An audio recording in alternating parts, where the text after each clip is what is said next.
If I'm going to be completely honest, Fredrik Backman books are hit or miss for me. So let's discuss where Anxious People lands on my Backman spectrum.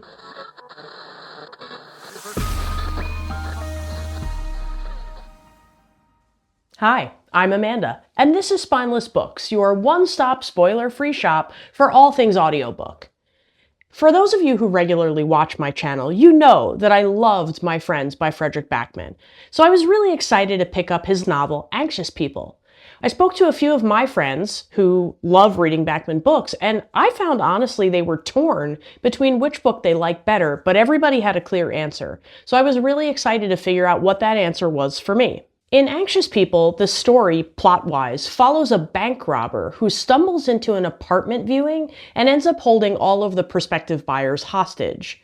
There are tons of characters, and we have the events unfolding over the course of essentially a single day that allow us to understand every character, their motivation, their history, their backstory, and basically everything that leads to what happens that one day.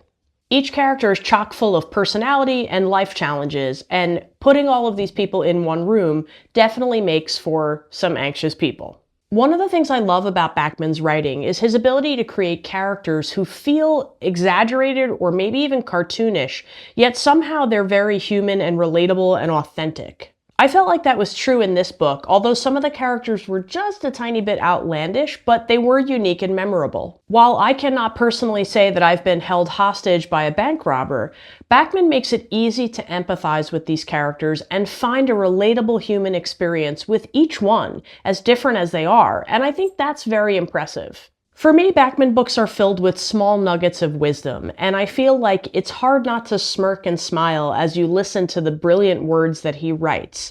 There's so much heartfelt sentimentality, and I found this book to actually be really very vulnerable. I love the way he balances humor with serious topics, and I think that in itself might be his storytelling gift. I was pleased to see that this book was going to be narrated by Marin Ireland, who is one of my favorites. I think she has the perfect voice for this. She's expressive and warm, and she takes things seriously at the right moments, but she's also not afraid to inject a little personality in some of the sillier characters. You can tell that she loves the text she's reading, and that she's not afraid to put emotional depth into each of the characters. I had previously listened to her narrate My Friends as well, and I think Ireland and Backman might be the perfect pair. If I could critique Backman just a little bit for a tiny second, I think his books are more successful for me as a listener when they have fewer characters. Of the 4 that I've read, A Man Called Ove and My Friends had a small group of characters, and Anxious People and My Grandmother Asked Me to Tell You She's Sorry are chock full of tons of characters. I think he makes it easy to follow when he writes a large group of characters, but at the same time, I like to focus in on the smaller group. So I think those books for me are preferable, but not in a way that's going to make me ignore Fredrik Backman books if they have lots of characters. I do still think they're successful, but I think my personal preference for his writing is when he focuses on just a few people. His plots are very nuanced, and for me to be able to deeply dive into the plot without having to also work on mentally managing characters allows me to appreciate that portion of his writing just a little bit more. I had an odd experience with the ending of this book, and no, I'm not going to spoil it, but I will say simply this.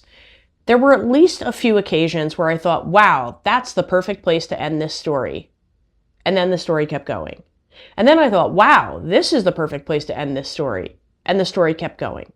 That happened several times. And I think the thing that kind of felt like it was happening was that Backman was giving every character its own really serious conclusion, and I'm not sure how much that was necessary.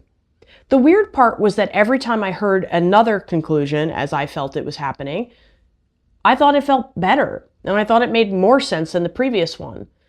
But I did keep feeling like I was hearing conclusions. So it was an odd ending to the book in that it didn't make me mad, but it just felt like it kept happening. I guess what I'm really saying is that I think this ending probably could have been a little bit tighter. I don't know. Let me know what you think in the comments. Overall, in spite of my small critiques of this book, it was still a 5-star read for me. I enjoyed it very much, I was highly invested in the scenario and the characters, and I love the way Backman just brings out the human condition. After I read this, I read My Grandmother Asked Me to Tell You She's Sorry. Now, that book for me was not as successful. I liked it. I didn't love it. But what I did enjoy about it was that it showed me the roots of Backman building these large character casts, and I think I can see how he has improved between these two books. I love doing that with an author when I can kind of see the evolution of their story and the way that they write and the way they develop their craft. So even though it wasn't my favorite Backman, I very much appreciated seeing his evolution as an author. I will definitely keep reading Backman's books. If you have any to recommend that I haven't mentioned reading, because he does have a vast catalog, please let me know in the comments. And if you've read Anxious People, let me know how this one compares to his other works for you. I'd really like to hear your opinion, so let's have a conversation. I may not read another Backman book immediately, but I will definitely come back around to him again eventually. But remember, you might love what I hate and hate what I love, so make your own opinion, but thanks for listening to mine. If you haven't liked and subscribed already, please do so. It really helps the channel. I'll see you next time.